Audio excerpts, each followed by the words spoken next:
Halo, selamat pagi teman-teman. Kembali lagi bersama saya Maria Padaligi. Di video kali ini saya dan teman-teman saya ditugaskan untuk membuat tugas kelompok limnologi mengenai kualitas air, struktur trofik dan potensi produksi ikan yang ada di Danau Sumatera Barat. Yang pertama, kita akan membahas mengenai pentingnya penelitian parameter kualitas air pada sebuah perairan yaitu danau di Sumatera Barat. Pengelolaan sumber daya perairan di sektor perikanan dilakukan guna memenuhi kesejahteraan nelayan dan ketersediaan pangan dengan tetap memperhatikan aspek kelestarian lingkungannya. Salah satu caranya adalah dengan pemanfaatan perairan untuk menghasilkan produk yang dalam hal ini adalah ikan, baik itu berupa kegiatan perikanan tangkap maupun budidaya. Kegiatan tersebut harus berpegang pada status trofik. Danau di atas tergolong danau tektonik dan dangkal, terletak pada ketinggian kurang lebih 1531 meter di atas permukaan laut, dengan kedalaman maksimum 44 meter.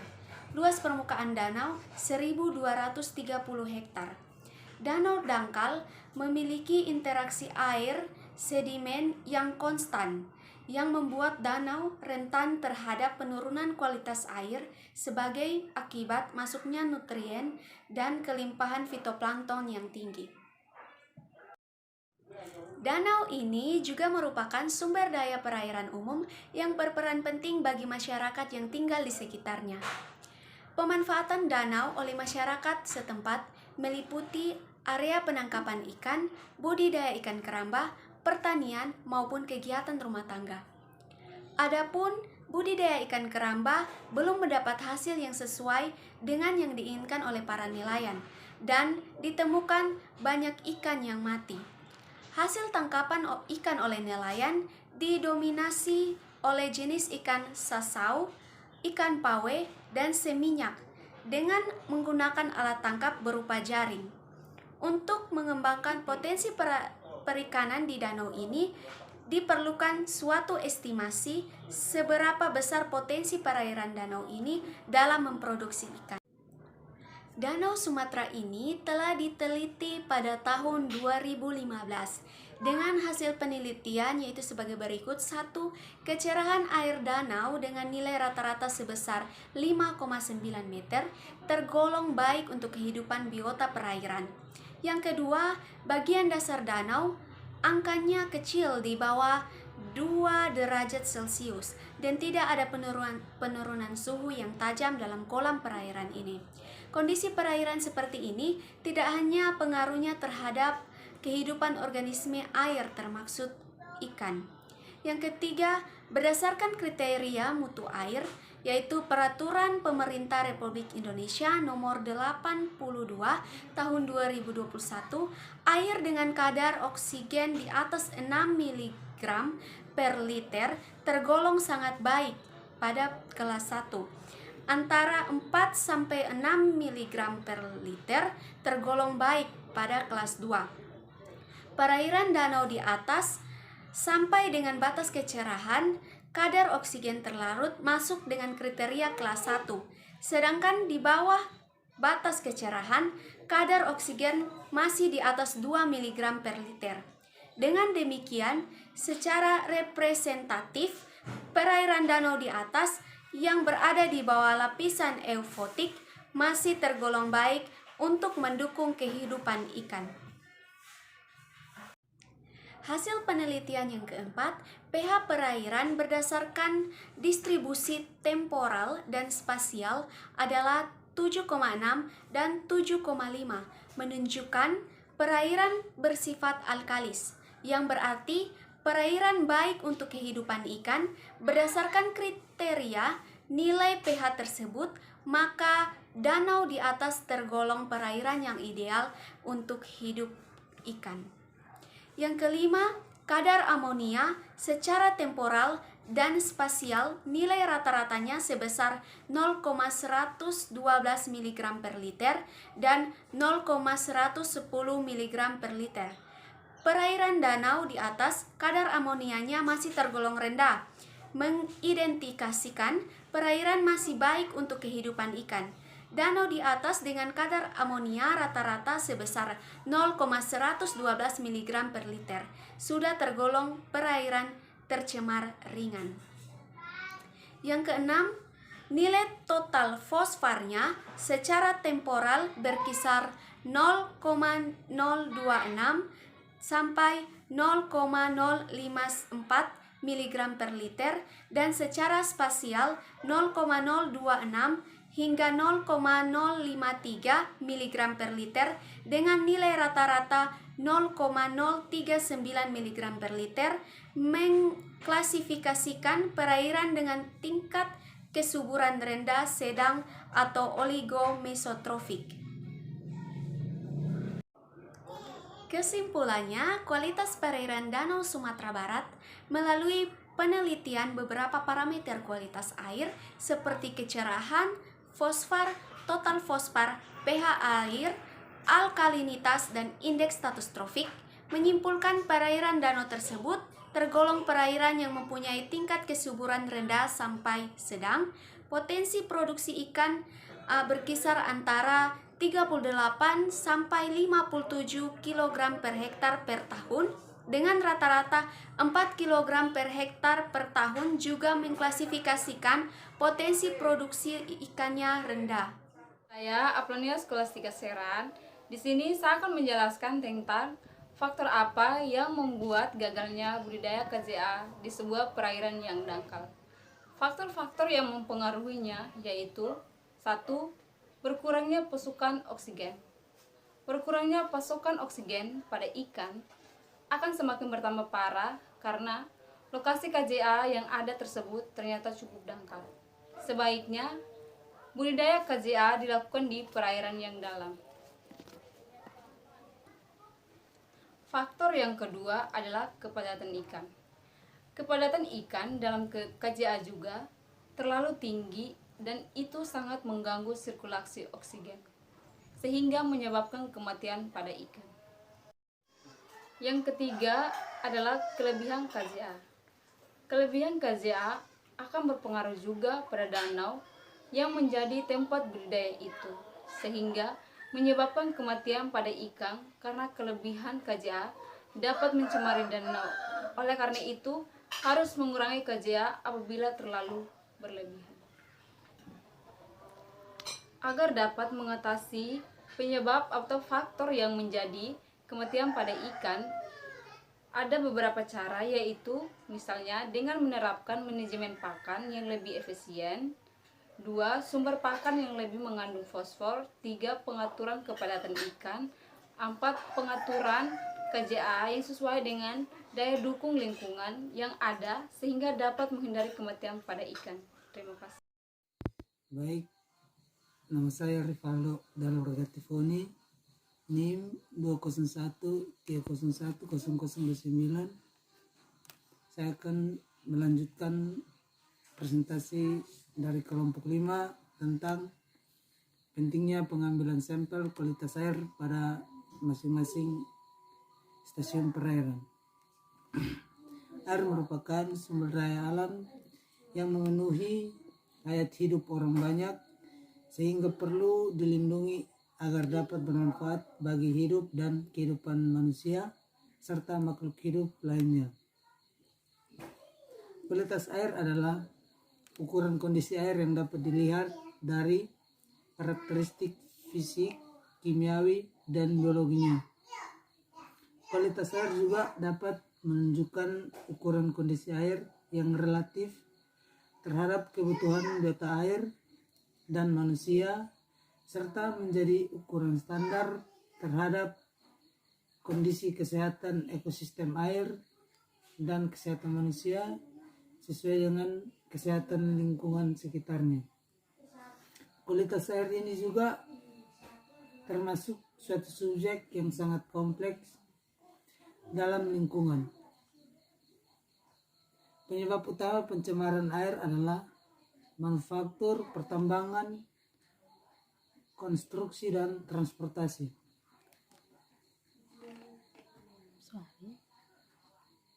Pemanfaatan air oleh industri dapat dipengaruhi oleh kadar mineral yang larut di dalam air seperti keberadaan ion kalsium dan magnesium dapat mengganggu fungsi sabun sebagai pembersih. Proses penanganan air dan kondisi seperti ini dapat dilakukan dengan menukar ion tersebut dengan natrium dan senyawa magnesium serta kalsium yang mengendap. Air juga digunakan manusia adalah air yang memiliki kadar kalsium dan magnesium yang lebih tinggi. Apabila mengonsumsi natrium dengan kadar yang tinggi, maka akan mengakibatkan masalah kesehatan bagi manusia. Pentingnya pengambilan sampel dan pengukuran. Kualitas air adalah subjek yang sangat kompleks yang dicerminkan dari jenis ukuran dan indikator air yang digunakan. Pengukuran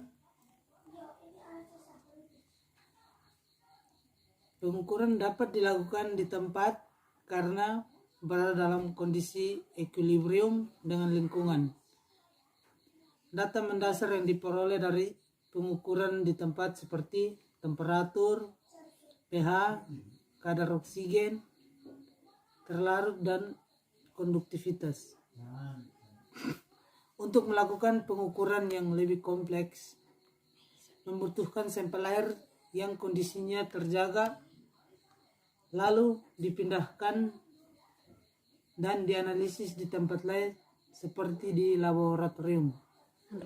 Ada dua masalah pengukuran yang kompleks, yakni karakteristik air pada sampel tidak sama dengan sumbernya karena terjadinya perubahan kimiawi dan biologis seiring waktu yang bervariasi antara siang dan malam. Air telah terpisah dan menyesuaikan dengan lingkungan yang baru seperti botol atau kemasan yang digunakan pada saat pengambilan sampel. Yang kedua, perubahan kondisi fisik dan kimiawi juga dapat terjadi ketika air sampel dipompa atau diaduk, dapat menyebabkan endapan serta ruang udara yang ada di dalam botol kemasan sampel dapat dipengaruhi risiko udara yang larut ke dalam air. Maka cara terbaik untuk mengetahui tingkat perubahan selama pengumpulan sampel dan analisis berlangsung adalah dengan menggunakan dua jenis air yang bersamaan dengan pengumpulan sampel. Air pertama adalah air kosong, yaitu air dengan kondisi kimiawi dan biologis yang sangat kecil sehingga tidak ada karakteristik yang dapat dideteksi. Air yang kedua adalah jenis air dengan kondisi air yang dimaksimalkan sesuai dengan perkiraan kondisi air sampel. Kedua jenis air tersebut dapat dipaparkan ke atmosfer selama pengambilan sampel. Ketiga jenis air dari lokasi pengambilan sampel selanjutnya akan dianalisis oleh ilmuwan untuk mengetahui apa yang berkurang dan apa yang bertambah seiring waktu pengambilan sampel hingga menganalisisnya di laboratorium. Sekian presentasi dari saya. Terima kasih. Oke, selanjutnya saya Reginald Lustandi. Di sini saya akan menjelaskan bagaimana strategi yang harus dilakukan masyarakat di Sumatera Barat untuk memanfaatkan perairan danau untuk kegiatan budidaya ikan karamba dengan tetap memperhatikan kelestarian lingkungan serta tetap berkelanjutan. Perlu kita ketahui bahwa danau di Sumatera Barat tersebut tergolong danau tektonik dan dangkal dengan kedalaman maksimum 44 meter. Luas permukaan danau tersebut adalah 1.230 hektar. Kita ketahui bahwa danau yang dangkal di Sumatera Barat ini memiliki interaksi air sedimen yang konstan, yang membuat danau rentan terhadap penurunan kualitas air sebagai akibat masuknya nutrien dan kelimpahan fitoplankton yang tinggi. Sejalan dengan waktu, danau di Sumatera Barat ini merupakan sumber daya perairan yang umum berperan penting bagi masyarakat yang tinggal di sekitarnya. Pemanfaatan danau oleh masyarakat setempat meliputi budidaya ikan keramba, tetapi pada kenyataannya usaha tersebut belum mendapatkan hasil yang sesuai dengan yang diinginkan dan telah ditemukan banyaknya ikan yang mati. Oke, selanjutnya kita masuk kepada strategi pengolahan. Jadi, guna mewujudkan pengolahan budidaya ikan keramba di Danau Sumatera Barat tersebut yang ramah lingkungan dan berkelanjutan, tentunya perlu dukungan semua pihak yang saling bersinergi satu dengan yang lain. Sejumlah langkah strategis yang mestinya dilakukan pelaku usaha atau pembudidaya adalah sebagai berikut. Yang pertama, penataan KJA untuk budidaya ikan harus disesuaikan dengan luas danau dan memperkirakan kemungkinan yang akan terjadi ke depannya. Maksud dari poin pertama ini adalah seorang pembudidaya harus bisa memperkirakan dan menata KJA tersebut. Memperkirakan di sini artinya begini: jikalau dia membuat suatu keramba jaring apung di danau, dia harus memperhitungkan kemungkinan yang akan terjadi ke depannya ini seperti apa.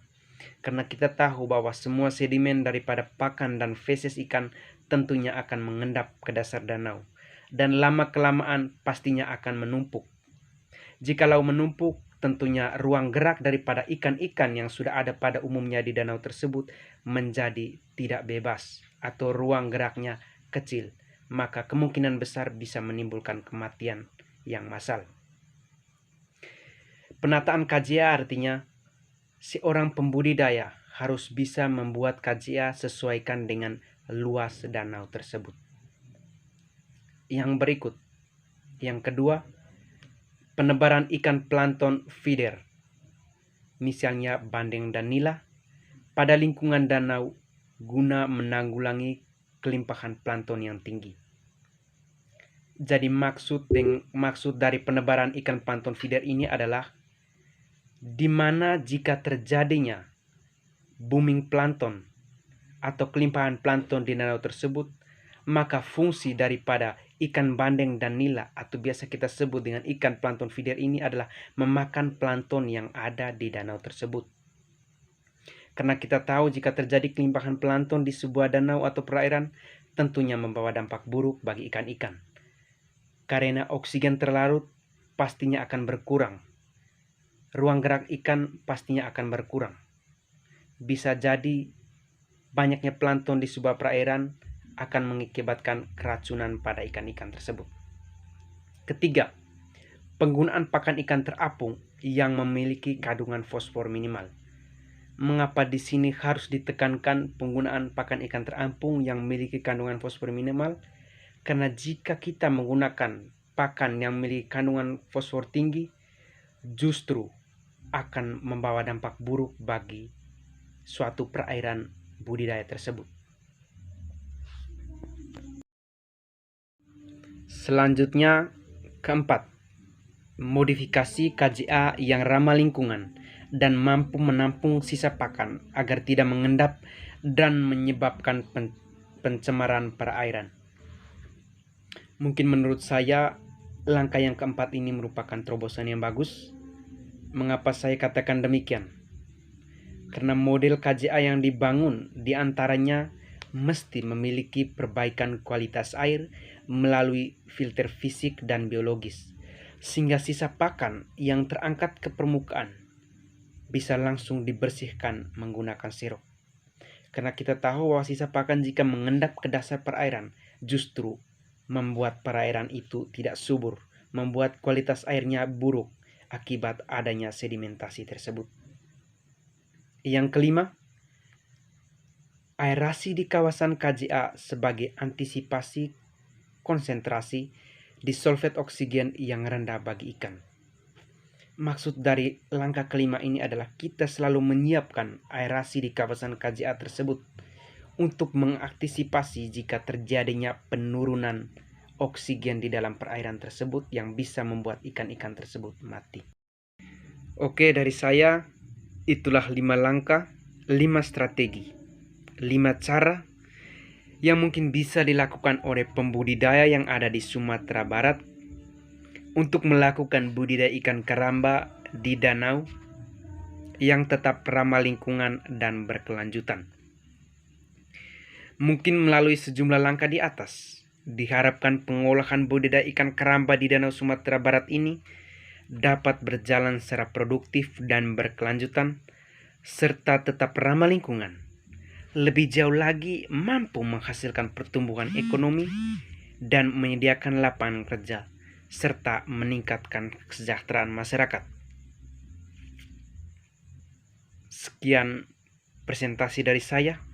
Semoga presentasi ini bermanfaat bagi saya dan bagi kita semua.